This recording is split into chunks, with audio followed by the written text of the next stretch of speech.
जी हाँ, देखिए मराठी अस्मिता की छाया में हिंदुत्व का जोर है।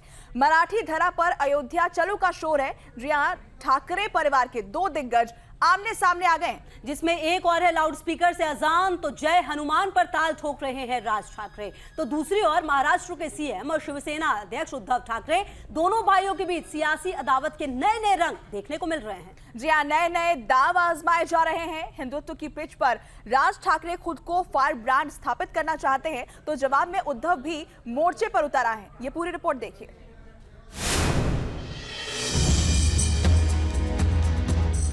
रस्त्यावरती येऊन तुम्ही नमाज पढ़ताय, कोणी अधिकार दिला तुम्हाला?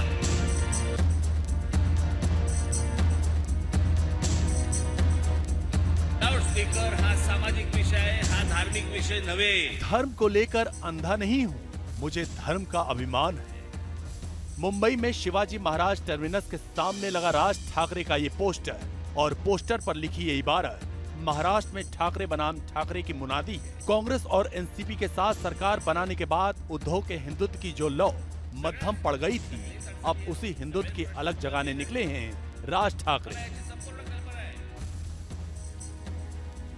महाराष्ट्र में राज ठाकरे कमर कसकर हिंदुत्व की पिच पर उतर गए हैं। उनके इस कदम ने उन्हें सीधे सीधे भाई उद्धव ठाकरे के सामने लाकर खड़ा कर दिया। हिंदू जननायक माननीय राज साहेब ठाकरे भवानी।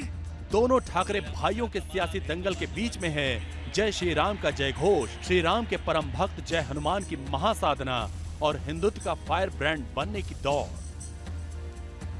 मराठी धरा पर हिंदुत्व का बड़ा भाऊ कौन? ठाकरे बनाम ठाकरे की क्या है राजनीति?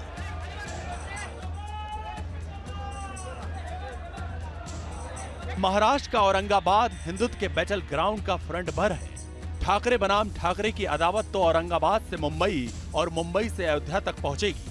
पूरी शिद्दत के साथ राज ठाकरे ने इसका ऐलान भी कर दिया, और वो भी भाई उद्धव ठाकरे के सत्ता सिंहासन के सामने ही। महाराष्ट्र नवनिर्माण सेना के प्रमुख राज ठाकरे के अयोध्या दौरे से पहले मुंबई में पोस्टर लगने लगे। जय श्री राम के जय घोष के साथ राज ठाकरे की हिंदुत्व के ध्वजवाहक वाली छवि लगाई गई। उधर बीएमसी उन जगहों से राज ठाकरे के पोस्टर हटवा रही है जहां पोस्टर लगाने की अनुमति नहीं थी।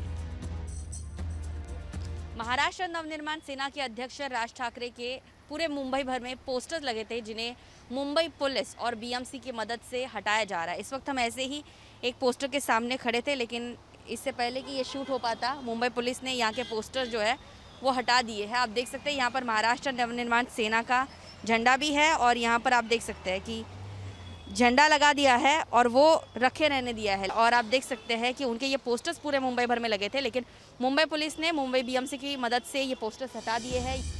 5 जून को राज ठाकरे प्रभु श्री राम के दर्शनों के लिए अयोध्या जाने वाले हैं, लेकिन उससे पहले ही राज ठाकरे और उनकी पार्टी एमएनएस ने लाउड स्पीकर का मसला उठाकर हिंदुत्व के मुद्दे को और भी धार दे दी है।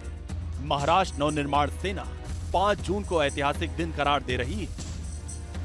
सियासी धर्म युद्ध में राज ठाकरे की पूरी टाइमलाइन को देखें तो ये साफ हो जाएगा कि कभी मराठी बनाम उत्तर भारतीय कार्ड खेलने वाले राज ठाकरे मराठी धरा पर हिंदुत्व को बड़ा मुद्दा बनाने निकले हैं।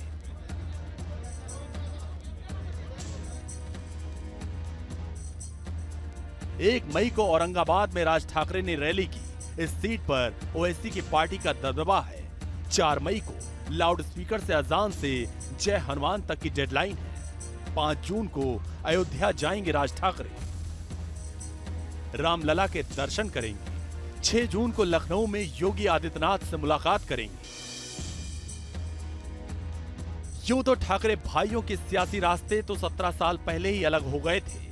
भाइयों के बीच अदावत तो उसी दिन से शुरू हो गई थी जब शिवसेना में उद्धव की ताजपोशी होते ही राज ने अपनी अलग पार्टी बना ली थी। फिर भी दोनों भाइयों में एक शब्द बाण भी नहीं चले। जितने हिंदुत्व के अखाड़े में चल रहे हैं, शिवसेना को राज का ये अंदाज ज्यादा चुभ रहा है कि जिस हिंदुत्व की नर्सरी से राज निकले, आज उसी शिवसेना प्रमुख को रामकाज की ABCD सिखा रहे हैं, अपनी राजनीति चमका रहे हैं। यही दर्द छलका उद्धव ठाकरे की जुबान से। एक कार्यक्रम में उद्धव ठाकरे ने कहा, शिवसेना हिंदुत्ववादी पार्टी है, मैं ऐसे खिलाड़ियों पर ध्यान नहीं देता। लोगों को पता है कि ऐसे लोग किन मैदानों पर कैसा खेल खेलते हैं। कभी ये मराठी कार्ड खेलते हैं, कभी कभार ये लोग हिंदुत्व का खेल खेलते हैं। महाराष्ट्र के लोगों ने इनके खेल देखे हैं। हिंदुत्व के लाउड घमासान में ये भी सच है कि राज ठाकरे को पिछले 3 चुनाव में कोई खास कामयाबी नहीं मिली। हाशिए पर जाती एमएनएस की राजनीति ने राज ठाकरे की जुबानी धार को कुंद कर दिया था और वोट शेयर भी लगातार गिरता जा रहा था। 2009 के विधानसभा चुनाव में एमएनएस ने 13 सीटें जीतकर महाराष्ट्र की राजनीति में धमाका कर दिया था। तब राज ठाकरे की पार्टी को 5.7% वोट मिले और इसे शिवसेना को बड़ा झटका माना गया। लेकिन इसके बाद 2014 के विधानसभा चुनाव में एमएनएस को उत्तर भारतीयों के खिलाफ धमकी ने झटका दिया और सिर्फ 1 सीटें जीती। वोट शेयर 3% के करीब पहुंच गया। 2019 में राज ठाकरे ने जोरदार प्रचार तो किया, मराठी बनाम बाहरी का मुद्दा उछाला, मगर सीटें मिली 1 और वोट शेयर घटकर 2.3% रहा। 3 चुनाव के ट्रैक रिकॉर्ड सामने हैं और राज के सामने चुनौतियों की लंबी फहरिस्त। ऐसे में राज ठाकरे को साथी और सहारे दोनों की जरूरत है। जिस तरह हिंदुत्व पर राज ठाकरे ने ताल ठोकी है, उससे एमएनएस को बूस्टर की उम्मीद जरूर बंध गई है। Team news nation.